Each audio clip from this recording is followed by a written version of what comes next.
Imagine you're on a farm, surrounded by cows. But these aren't just any cows. These cows represent different economic systems. Today, we're going to break down the differences between communism, capitalism, and socialism, using these cows as examples. Ready? Let's dive in.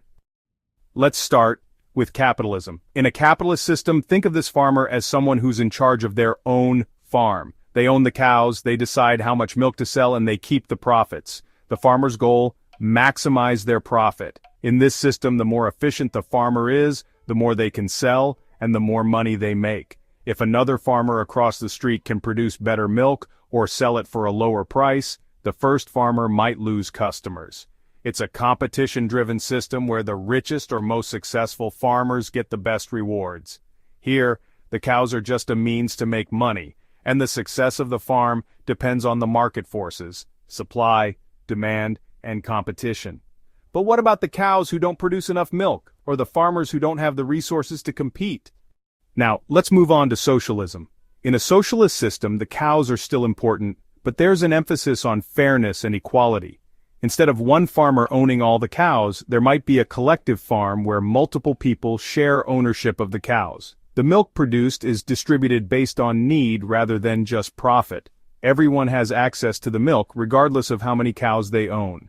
It's about making sure no one goes hungry, and everyone gets a fair share of the resources. The farmers work together to ensure the cows are cared for, and the milk produced is used to benefit the community as a whole.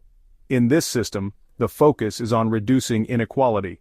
The goal is to ensure that everyone has enough, even if it means some farmers get a little less milk, so others can get more. Now let's talk about communism. In a communist system, the cows don't belong to individual farmers at all. They belong to the entire community. Everyone works together for the collective good, and there is no private ownership of cows, or resources for that matter. Here the idea is that everyone contributes to the farm in whatever way they can, and the milk is distributed based on need, not how much work each farmer does. There's no competition, no individual wealth, just a shared commitment to ensuring everyone gets their fair share of milk, regardless of how much they personally contribute. In theory, this system aims to eliminate all social classes and inequalities. The idea is that no one should have more or less than others and everything is shared. But how does that work in practice? Well, that's a whole different story. Each system has its pros and cons, and the cows in each system have different lives depending on who's in charge.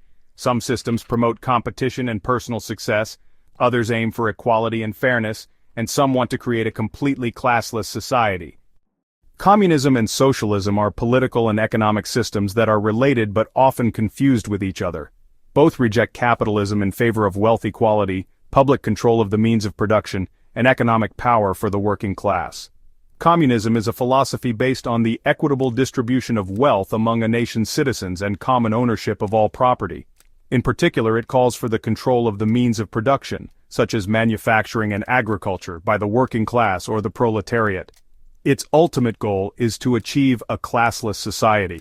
Socialism encompasses a broader spectrum of political beliefs, but shares communism's emphasis on an equitable distribution of wealth among citizens, as well as public ownership of the means of production, though not necessarily all of them. In that sense, socialist programs and policies can exist alongside capitalism in a society, which is less likely in a communist system. Socialists may or may not see a communist system as their end goal.